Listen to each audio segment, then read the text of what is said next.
Pop singer Jenna Cass was a rising star, and I was the ghostwriter behind her throne, her secret boyfriend and personal songwriter. I'd single-handedly engineered her climb to the top. I got back to after 3 months away and found her several months pregnant.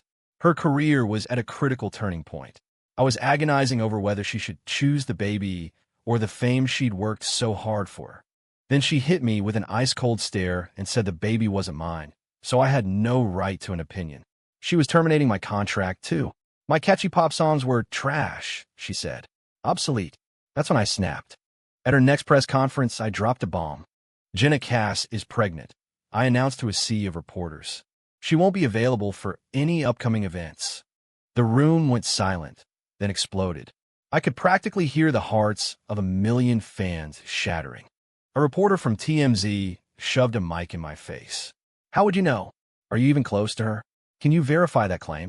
I flashed a bright, predatory smile. Oh, we're close, I said. I've slept with her. My dad got seriously ill, so I'd flown back home to Ohio to take care of him. After 3 months of watching him recover, I was finally back in ready to see my girlfriend Jenna. I'd assumed she was just swamped with promotional tours and studio sessions, which was why she'd gone dark on me. I never imagined the truth. When I called her label, Starlight Records, they told me Jenna had requested a 1-year hiatus, risking a massive breach of contract penalty to do it. What? Why would she go on hiatus? I demanded.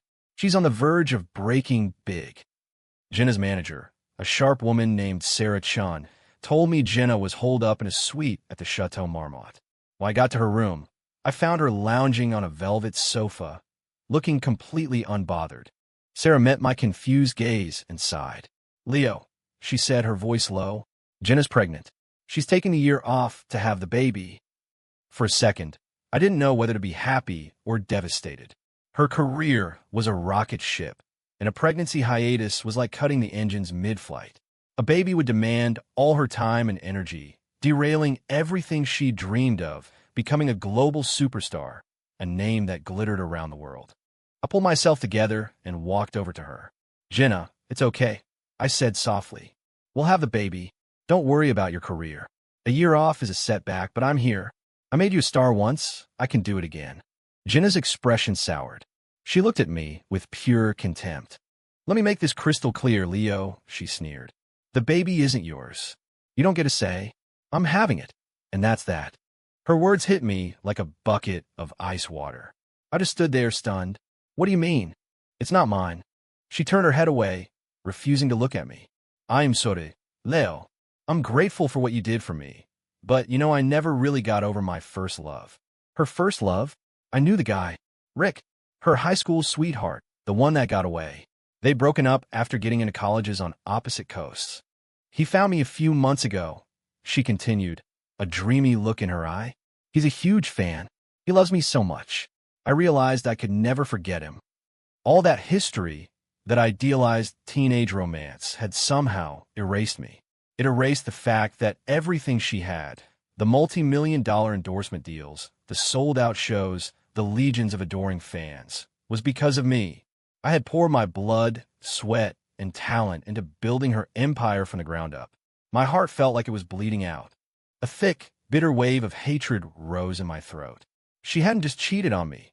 She'd thrown it right in my face. All those years of love and sacrifice. For nothing? Just like that. Jenna, have you lost your mind? Have you no shame? I spent years building you. Everything you are is because of me. Her face remained a cold, indifferent mask. Please, you got plenty out of it, too. We're done professionally as well. You're not my songwriter anymore. She was already planning her next move. When I come back, I'll have A-list producers lining up to work with me. Your songs, they're not my style anymore. She was sure of it. She thought she could cut me out and not only survive, but thrive. Back in college, Jenna told me her dream was to be a star, to stand on a massive stage and bask in the roar of the crowd. As her boyfriend, I made her dream my mission. She had the looks, a distinctive voice, and that intangible stage presence. The raw material was there.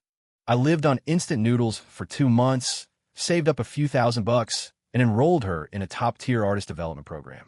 Then I started writing for her. The truth is, I'm not from this world. I'm a traveler from a parallel universe where the music landscape was completely different. Legendary artists from my old world never existed here. My first song for her was a ridiculously catchy pop track I called Kitten Purr. It was simple, addictive, and it went viral on TikTok almost overnight. By our junior year, she had a record deal with Starlight. I kept feeding her hit after hit. Perfectly crafted earworms she could deliver flawlessly. She became a massive online sensation, the biggest name on campus. And me? I stayed in the shadows, the anonymous boyfriend.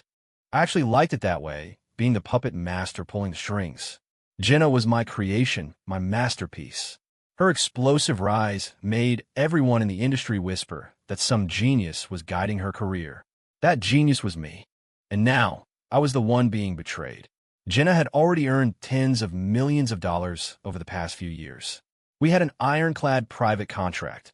50% of all her earnings went to me. "You've made plenty of money off me, Leo," she said, her voice dripping with resentment. I knew she'd hated that 50-50 split for a long time. I saw it in her eyes every time we went over the accounting. "We have to terminate the contract. Besides, all you can write is bubblegum pop. You get it, don't you? You're not good enough to work with me anymore. I'm going to be a real artist, not just some internet celebrity." "Fina, contract terminated," I said, my voice dangerously calm. "I hope you don't regret this. And you should know what happens when you betray me. This isn't over." "Don't be so childish, Leo," she shot back. "He's the love of my life.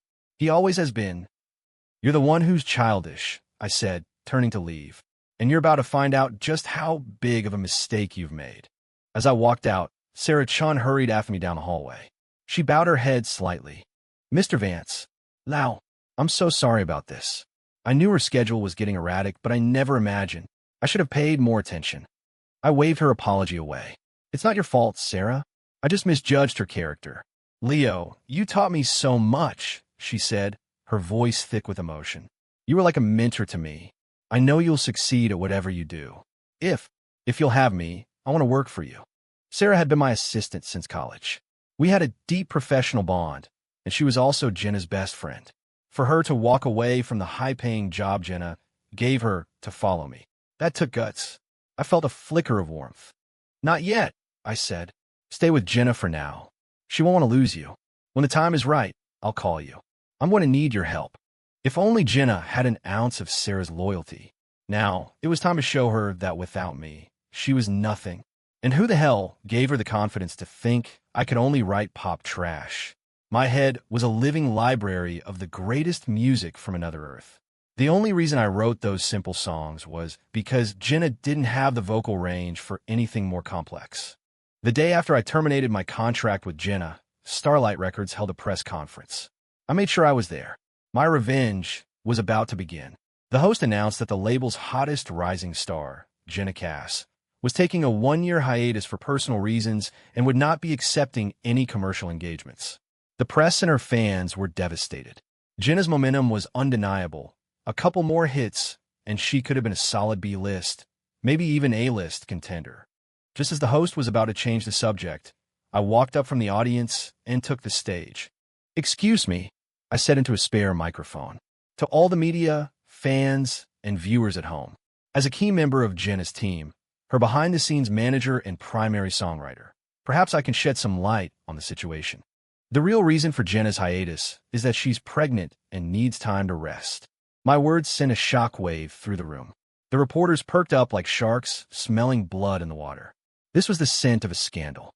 Jenna had carefully cultivated an image of being single, independent, and completely focused on her career. If she was pregnant, her entire brand would crumble, and the fan backlash would be biblical. Is this true? She's really pregnant? But her whole image is the innocent girl next door. You're her mysterious songwriter. That makes this incredibly credible. We need confirmation. Evidence. Sir, how do you know this? Are you sure you're close enough to her to know for sure? I held the microphone, a faint smile playing on my lips. Everything I've said is true, I announced. And of course we're close. I've slept with her. A stunned silence fell over the room. But I wasn't done. We've been together since college. But here's the tragic part. The baby she's carrying isn't mine. Now I see just how shameless, how deceitful she truly is. In just a few sentences, I had given them enough drama to last a month. Before I could say more, security guards rushed the stage and dragged me away. The next day, Jenna was the #1 trending topic on Twitter, TikTok, and Reddit. Shocker.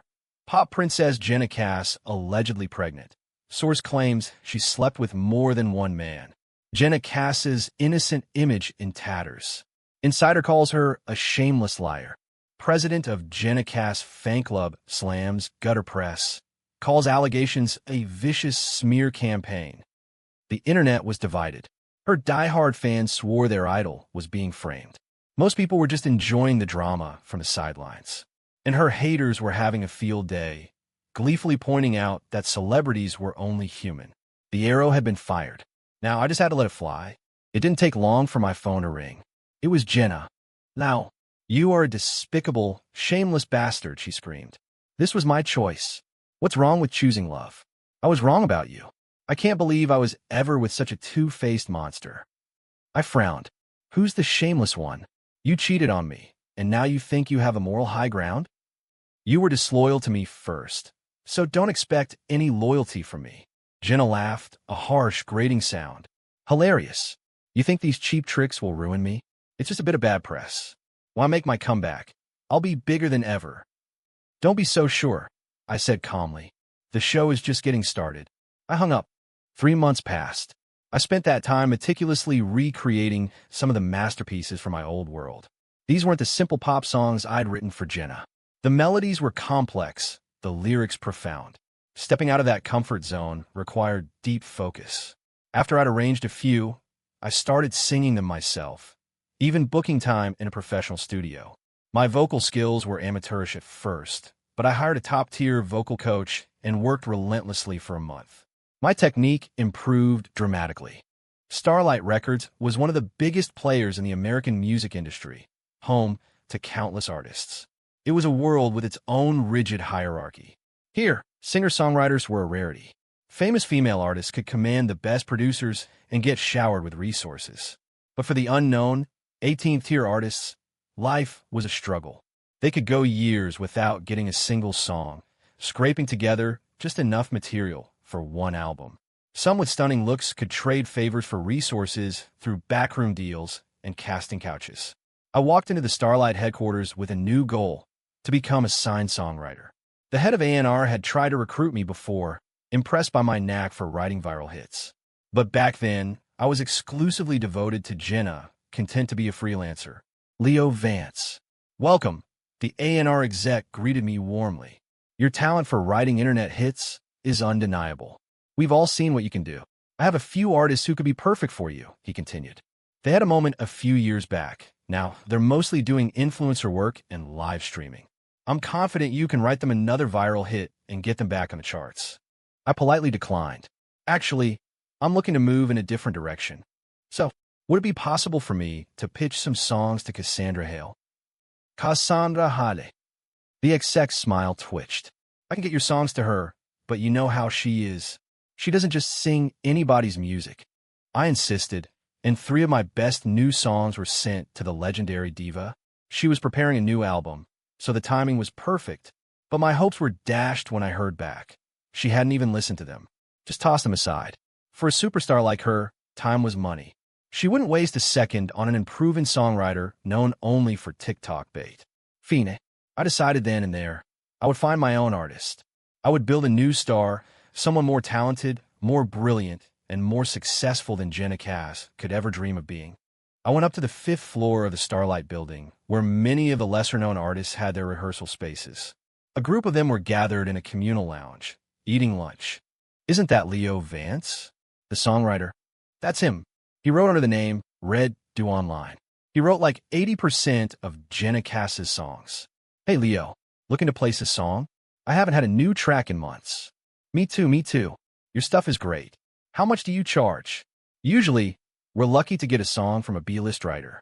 The price is steep, but at least the quality is decent." Several of them approached me, eager and friendly. "Yeah, I'm here looking for a singer for my new material," I said. "I'm no longer working with Jenna Cass, but I have a few new songs ready to go. If anyone's interested, let's talk." A few of them came over to audition. I had them sing some of my old songs to get a feel for their vocal skills and tone. They were competent singers, but they lacked any unique character. Sorry, I told them. My new songs aren't the right fit for you. One of them, a new signee, rolled her eyes. Oh, come on. What's to fit? It's just catchy pop music. Jenna Cass is famous, but her vocal talent isn't exactly groundbreaking. If you got a good song, I'll buy it. I'll even pay you the standard rate for a mid-tier writer. I shook my head. No, you don't understand. You really can't sing these songs. TCH. Whatever, man. So arrogant. It's just more bubblegum pop, right? Another one scoffed. Good luck finding anyone. The bigger artists won't touch your stuff.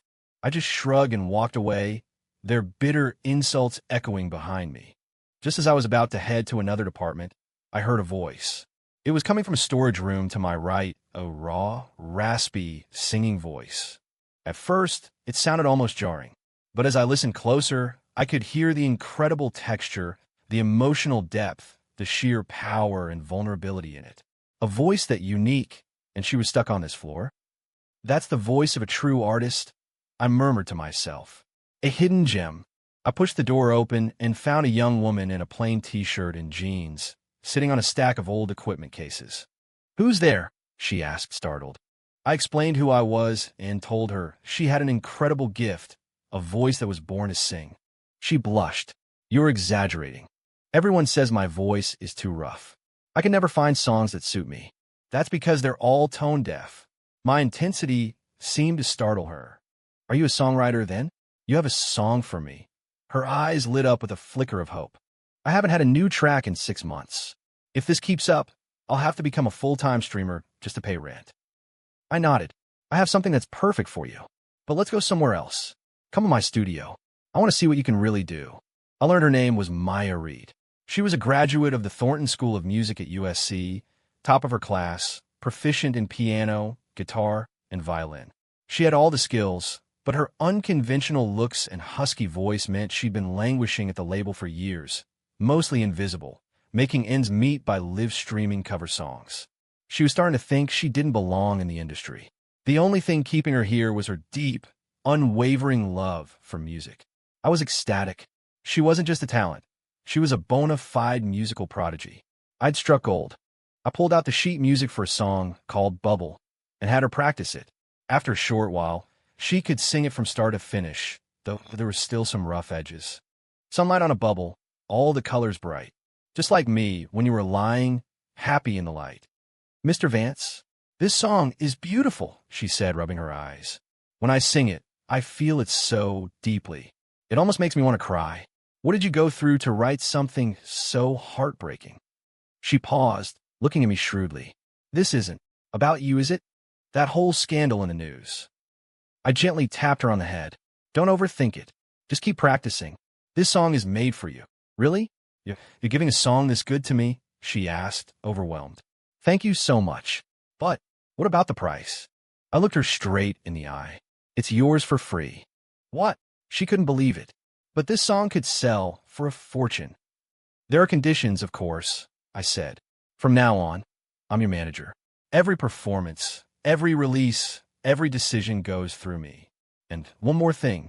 Has anyone ever told you that your fashion sense is terrible? You dress like you're going to a PDA meeting. That's not a star. Maya looked flustered. What? Is my style really that bad? I thought it was okay. I put on my most disgusted expression. It's atrocious. We're going shopping. Jenna was now 8 months pregnant. I got updates from Sarah, who told me Jenna had moved to a private wellness retreat in Malibu to avoid the paparazzi. No one had managed to get a picture of her yet. Sarah tried to reason with me, urging me not to escalate things to a point of no return. I shut her down immediately. You're an outsider, Sarah. You don't get it, I said harshly. Think about it. The woman you love runs off with another man, carrying his child, and everything you built together turns to ash. And all you get in return is contempt and hostility. Could you tolerate that? If I could, I wouldn't be human. I will make her regret this. I will make her despair. So, you need to choose, Sarah. Are you with me, or are you with her? After a long silence, she replied softly, I'm with you. Good, I said. Then I have a job for you. Find out everything you can about that guy. Rick.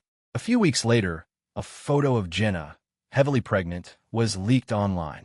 The internet exploded. Her most ardent defenders, the ones who had sworn it was all a lie, fell silent. The evidence was undeniable. Seeing that the story was out, the PR team at Starlight Records confirmed that Jenna was 8 months pregnant, and they spun a beautiful, tragic love story to go with it. Jenna's current partner, they claimed, was her middle school sweetheart, her one true love. They were forced apart when they went to different colleges, but had kept in touch through letters, frequently traveling across the country to see each other.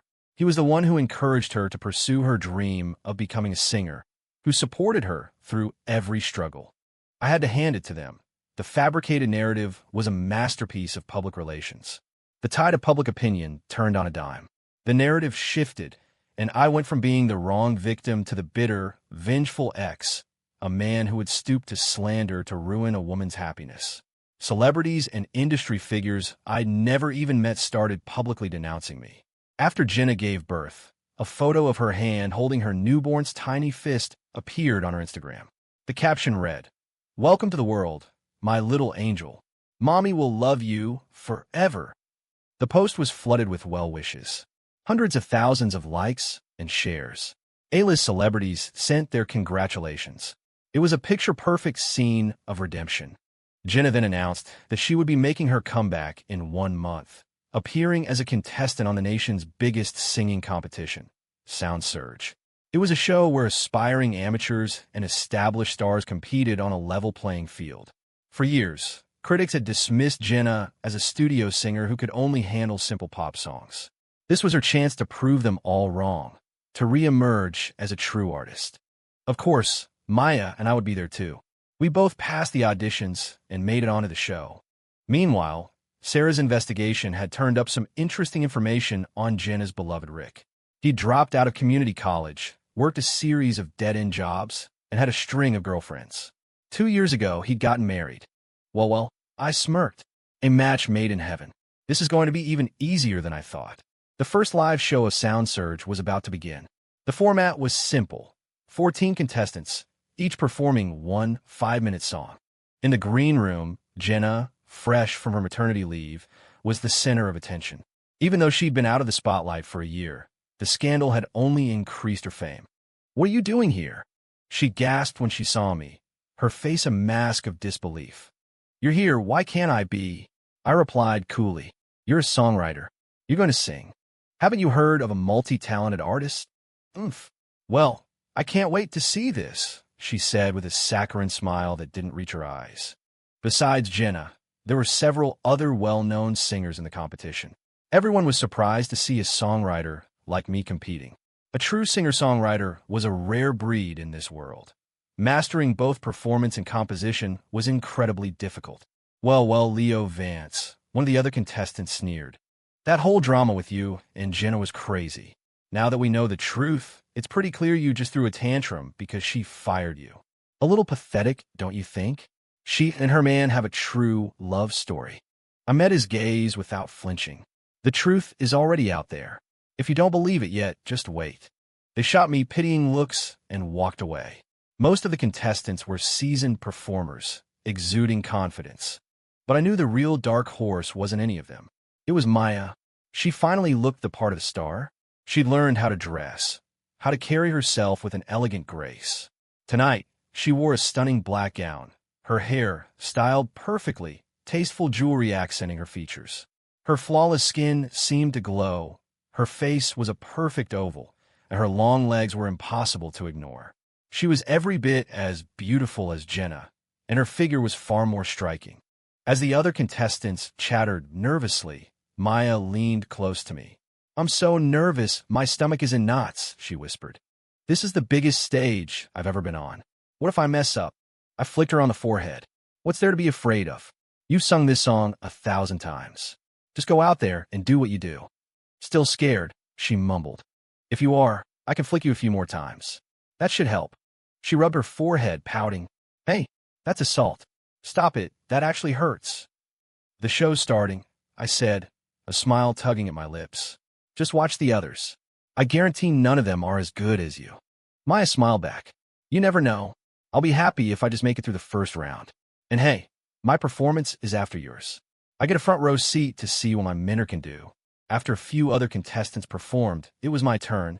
My reputation had taken a nosedive recently. One of the judges, a sharp-tongued industry veteran named Nina Navarro, immediately put me on the spot. "Leo, I assume you'll be performing an original song for us tonight?" she asked, her tone laced with skepticism. "But looking at your past work, it's all in the vein of that Kitten Purr song. On a stage like this, that kind of music is, shall we say, not exactly high art." Another judge snickered. "Let's be honest, that kind of song is garbage. I know producers who could crank out a dozen of those in an hour. If you're planning on singing more bubblegum pop, maybe you should just save us all the trouble. We'd like to preserve our hearing." The audience chuckled. I met her condescending gaze head on. "No, what I'm singing tonight is not that kind of song. And for the record, the only reason I wrote those songs was because Jenna Cass doesn't have the vocal ability to handle anything more demanding." Judge Navarro cut me off. "Now, that's an unprofessional and unsubstantiated claim. Jenna's success speaks for itself." Another judge, Marcus Thorne, intervened. "All right, let's not get into personal disputes. The performance is about to start. Let's see what you've got, Leo. Don't disappoint us." The stage lights dimmed, and a single spotlight found me. I took a deep breath and began to sing. You walk into the party bright, with all your dreams held in so tight. A different face for every light. No one remembers you at night. At first, no one was paying much attention. I could see people in the audience scrolling through their phones. But as the song built, the room fell silent. Every eye was on me. I poured every ounce of emotion I had into the music. One glass for the morning sun, one for the moonlight. Waking up the hope in me, keeping my soul bright. One for the home I left, one for the road ahead.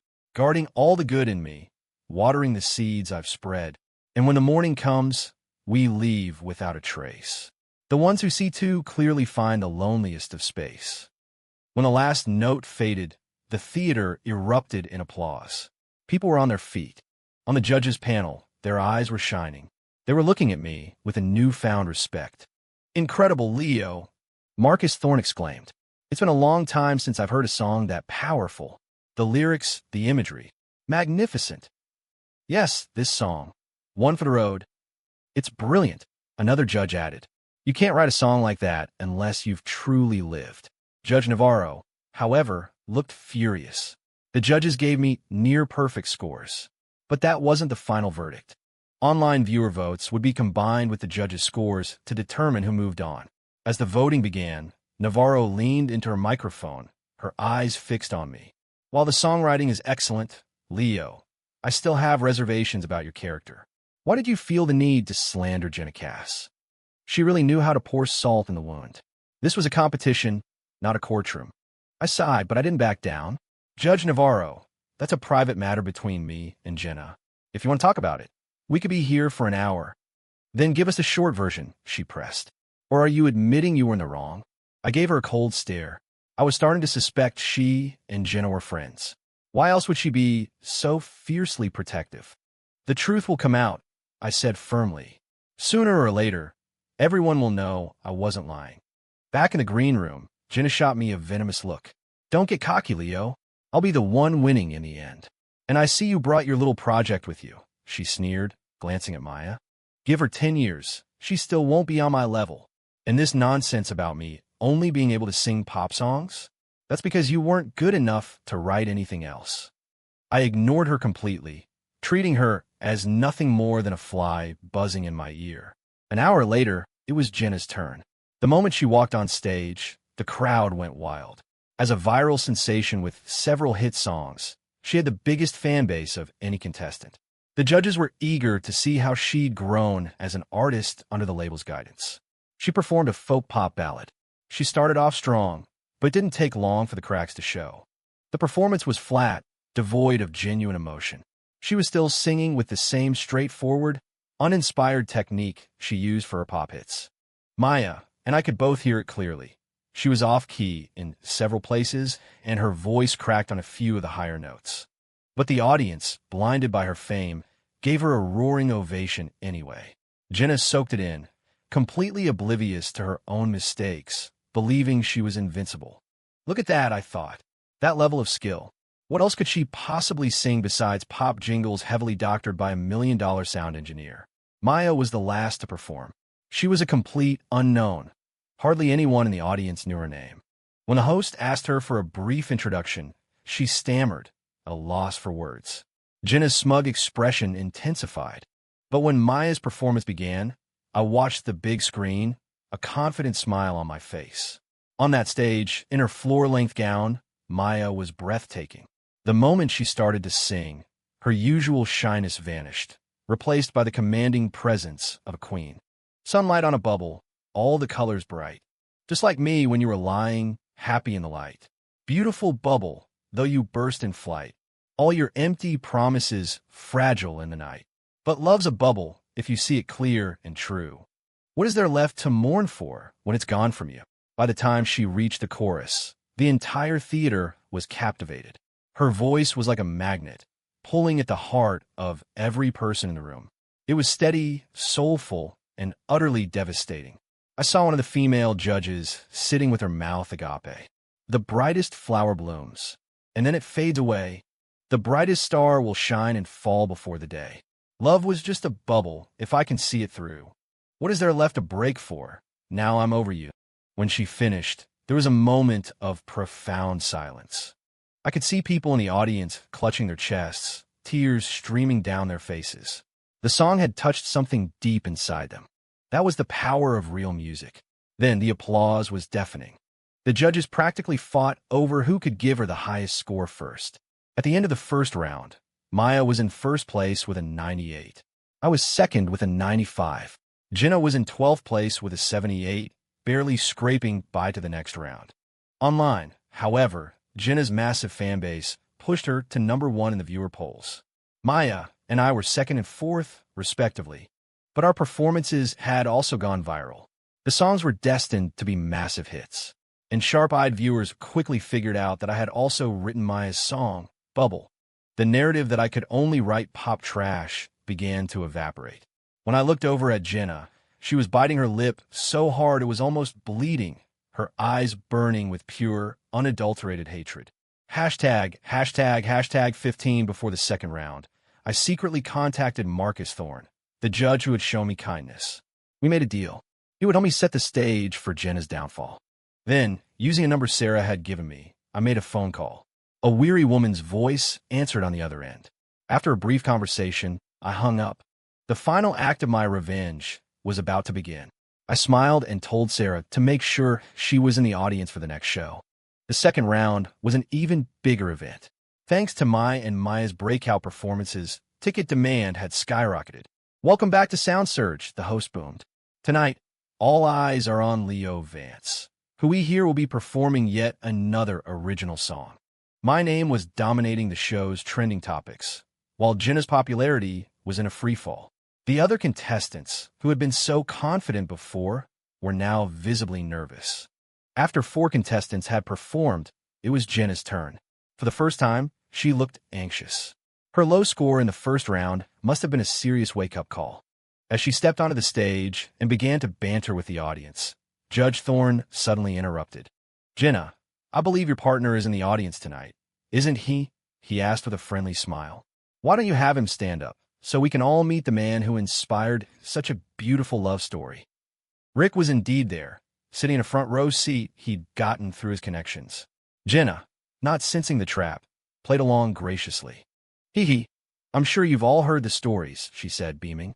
"I have a beautiful daughter now, and he's the wonderful man who gave me that gift.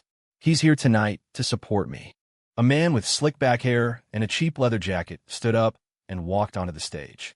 He gave a goofy bow to the audience and stood proudly beside Jenna. "So that's her husband? Not exactly handsome, but he looks like a decent guy. But I'm better looking than him. What does she see in him? My goddess. Why?" Just as Jenna was about to send Rick back to his seat, a woman carrying a handbag and holding a little boy's hand walked out from backstage. Her face was a mask of fury. "Rick!" she shrieked, her voice echoing through the silent theater. "So this is where you've been. You disappear for 6 months, then demand a divorce out of the blue. It was for her. You heartless bastard. Do you have any idea how much I've struggled to take care of our son alone? The entire auditorium was frozen in shock. Everyone was speechless. It took Jenna a moment to process what was happening. She slowly turned to Rick, her eyes demanding an explanation. "You crazy bitch. What are you doing here? Get out. We're divorced," Rick yelled at the woman. Then he turned to Jenna, his voice pleading. "Jenna, listen to me. I was going to divorce her. I swear. I only love you. You're the only one I want to be with." The color drained from Jenna's face. She collapsed onto the stage, her body trembling. "Don't you dare call me yours," she screamed. You lied to me. You're disgusting. Utterly disgusting. I gave up everything for you. I threw away the man who loved me to be with you. I had your child. And this is what I get. I didn't mean to lie." He pleaded. "I don't love her anymore. We can still be together."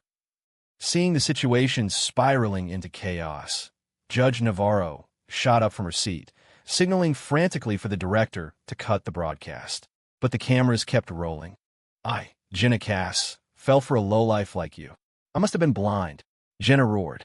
She raised her microphone and smashed it against Rick's face, once, twice, before the host and security finally rushed out to restrain her. She was hysterical, completely broken. Her time on the show was over. In that one dramatic moment, everyone understood. Jenna wasn't the heroine of a love story. She was a homewrecker. It was a scandal of epic proportions. And it was clear to everyone that I had been the victim all along. With that, the carefully constructed empire of Jenna Cass came crashing down. Starlight Records immediately terminated her contract for damaging the company's image. The sponsors of Sound Surge disqualified her. If they hadn't, the entire show might have been pulled from the air. #16. Backstage, Jenna sat numbly on a chair, staring at the flood of contract termination notices on her phone. I walked over to her, with Sarah by my side, a cruel smile on my face. "Now you know how it feels, Jenna," I said softly. "This is the taste of betrayal. But the pain I felt was 100 times worse. This is my revenge. You're facing a mountain of breach of contract penalties. You'll never be able to pay it all back. An artist who brought this much scandal to a label would be hit with lawsuits for everything they were worth. I estimated that the tens of millions she had earned would all be stripped away, and it still wouldn't be enough." Jenna slowly lifted her head, her eyes dull and lifeless. Then, she threw herself at my feet. "Leo, I was wrong. It was all my fault. He tricked me. He told me he loved me, that he'd never even been with another woman. Now I see. You were the one. You were always the best one. Leo, please, I'm begging you. Forgive me. Help me." I let out a cold laugh. "It's a little late for regrets, don't you think? Where was this desperation when you were so arrogantly throwing me away? This is karma, Jenna. Enjoy your new life. I wonder, will you have enough to cover the damages? You're finished in this industry. My advice, go find a factory job somewhere." As I turned to leave, she grabbed onto the last person she could. "Sarah, we're best friends. We've been like sisters since freshman year. Please talk to him. Beg him to help me." Sarah didn't even look back. She just kept walking behind me. "Jenna, when you betrayed Leo, I was so disappointed," she said, her voice filled with a quiet finality. "You hurt him so deeply. I should never have let him get involved with you in the first place. We're done. Don't ever contact me again." Seeing her only friend abandon her was the final blow. Jenna collapsed into a heap on the floor, her body racked with gut-wrenching sobs. #17. A day later, the edited second episode of Sound Surge aired. After the previous night's drama, public perception of me had completely changed. Poor Leo, no wonder he writes such heartbreaking songs. He lived it. Leo Vance. I'm officially your #1 fan. Leo is so talented and handsome. I'd sell my soul to marry a man like that. When the show resumed, I was the 8th contestant to perform. With my revenge complete, a massive weight had been lifted from my shoulders. I felt free. I had spent so much of my life focused on Jenna that I had forgotten to live my own. I wouldn't make that mistake again. With that thought, I took a breath and began to sing. The cheeky sparrows on the wire are talking trash. You said that sound just feels like summer in a flash. My pencil scratching on the page, a nervous dash. Trying to find the words to say you're all I'll ever have. It was a sweet, upbeat love song. The joyful melody spread through the audience like wildfire. The judges were all smiling, lost in the music. The rain falls all night long. My love spills like the rain. The fallen leaves in the yard a stack as high as my pain. A few wrong words from them can't cool this burning flame. You're on every single page where I have written my name. When I finished, the applause was thunderous. I closed my eyes and smiled, basking in the glow of the stage lights. This time, I earned a score of 99, putting me at the top of the leaderboard. Maya came in second with a 94. In the Sound Surge finale, it came down to me and Maya. In the end, I was crowned the champion. Maya's vocals were technically better than mine, but when I performed Porcelain Heart, a song from my old world considered a masterpiece of a genre, the outcome was inevitable. Even as the runner-up, Maya's incredible potential was obvious to everyone. Starlight Records immediately offered her a new, incredibly lucrative 5-year contract, terrified she would be poached by another label. Over the course of the show, I released nearly a dozen hit songs that dominated the charts for the entire year. I made more money in that 1 year than I had in all my years with Jenna. My social media following exploded into the tens of millions. Within a few years, I was widely regarded as the biggest superstar in the country. I left Starlight and founded my own entertainment company, with Sarah Chun as my right-hand woman. Now, wherever I went in the country, I was mobbed by crowds asking for photos. The requests for songs were endless. Superstars who had once ignored me were now calling personally. Cassandra Hale, the diva who had tossed my demos in the trash, called to apologize and offered me $5 million for a single song. It was an unprecedented price, and I smilingly accepted. Maya became a superstar in her own right. The shy, insecure girl was gone, replaced by a confident, elegant woman.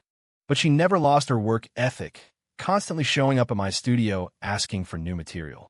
Sarah became my indispensable manager, a sharp and capable executive who turned down a high-level position at Starlight to stay with me. My life was finally on track, my career at its absolute peak. It was much later that I heard from Sarah what had happened to Jenna. After going bankrupt, she ended up working as a hostess in a seedy bar somewhere. During a drinking contest one night, she died of acute alcohol poisoning. Her child was sent to an orphanage. And Rick, after the on-air scandal, his wife divorced him and took their son. Buried under a mountain of debt, his life was ruined beyond repair. On my 30th birthday, I proposed to Maya. We had been secretly dating for a year. She adored me, almost worshipped me, and I loved her, her scent, her playful spirit, her kindness. We had a small, private wedding with only close friends and family. When I posted a wedding photo on my Instagram, it sent shockwaves through the industry. When our first daughter turned 3, I took my family on a trip around the world. We'd been gone for so long that I hadn't released a new album in a while, and my fans were getting restless. Even my wife started complaining. So I walked back in my studio, ready to work on the next album. The theme, of course, would be the sweet life of a happy marriage.